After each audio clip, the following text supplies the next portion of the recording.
دەم باش فێوانێدا ئەمێ دەست پێکەنە گروپێ پاراگراف فڕێبوونێ گروپێ پاراگراف دەمێ بن یەکەم تشت ئەڤێتە تێکست ئەلاینمنت بۆ نمونە من سەرجەهەکەی سەرڤەی کە پەیڤەکەن کلیکن من سەرڤێژی کلیکن دێ بۆمە بە ئەڕەخی چەپێ ئەڤادی سێنتەر ئەلاینمنت وێ بە نیڤەکێ یادیژی ئالیە ڕاستی ئەڤادی جەستیفای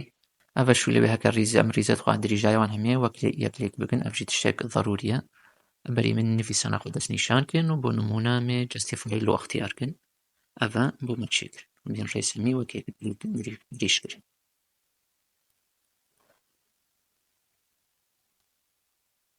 ئەڤادی لاین سپەیسینگ ئەوە چەند هەر ریزەکە چەندێک دوور بێشیادی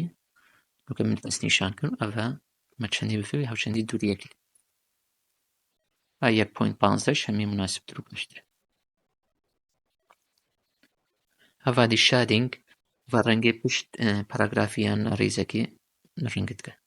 وەک فێ نوکە ڕەنگێک ئەگەم سروێژی وێ پاراگرافی هەموو ڕەنگە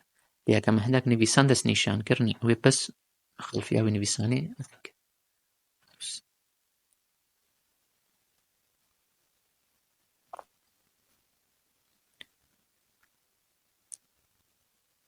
یادیمە هەیە بۆردەر هەر ئەوژی وەک شادینگە بەسشێ ئەڤە بۆردەرن یعنی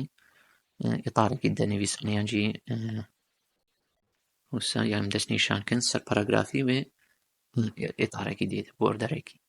یانجی یاکەمە هەندێک نویسان دەست نیشانکردن ئەوێ بەس سنووری دووراوێ یانجی چوارچوەیەکی دووراوی نویسانی چیک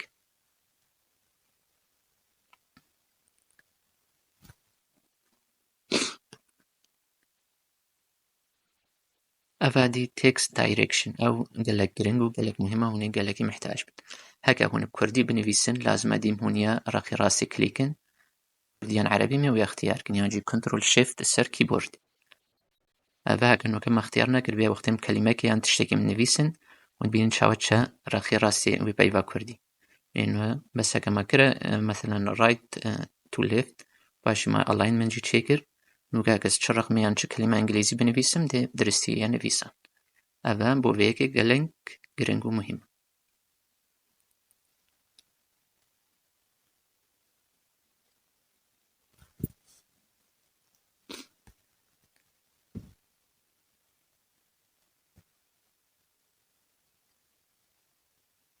ئەڤەیە هونڤان هەردوو ئایکۆنەش بیر نەکەن right to left or left to right ئەڤادی ئینە گەلێک گرنگە بەس بۆمە دیارکێ کامە چەند سپەیس هەنە مە چەند پاراگراف هەنە چەند کەلیمەمە هەنە هەوسە بەس کلیکم ئەڤە هەر پاراگرافێکی ئایکۆنێکی دێت یان نوکەم ببێن تەرقیم یانجی چاوە مەثەلەن نویسانێت خۆ ڕەقمکن یعنی ژمارە چێکن یانجی بۆلێت یعنی بۆ نمونە جۆرێت کۆمپیوتەرز بنویسم مەثەلەن من سوپەر کۆمپیوتەر هەیە مین کۆمپیوتەر و هەیە لاپتۆپە نەوعیت پیسینە هەیە دێسکتۆپ ئەڤە مە هەندێک جۆر نویسین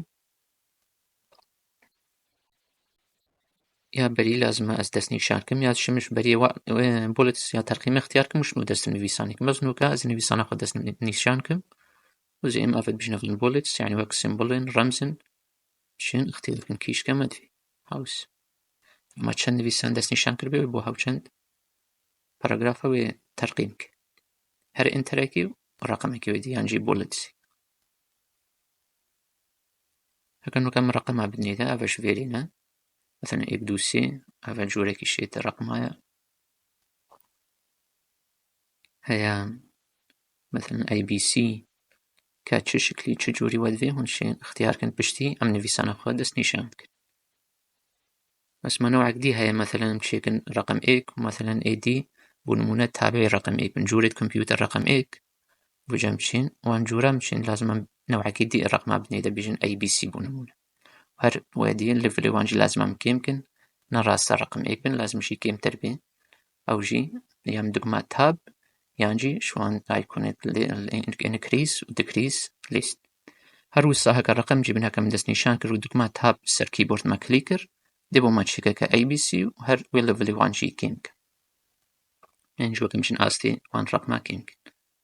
أو شوي آيكوني انكريس ويادي شي ديكريس يعني جيب دقمة تاب هرجي نفسي شوليدك نفسي كار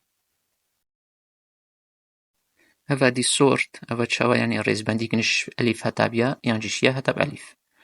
أما بشنو أوكي هذا تشيك مثلا دأ سي أو أم هاوس هو قد الاستنافة هبن يعني تشتكي بتوي اختيارك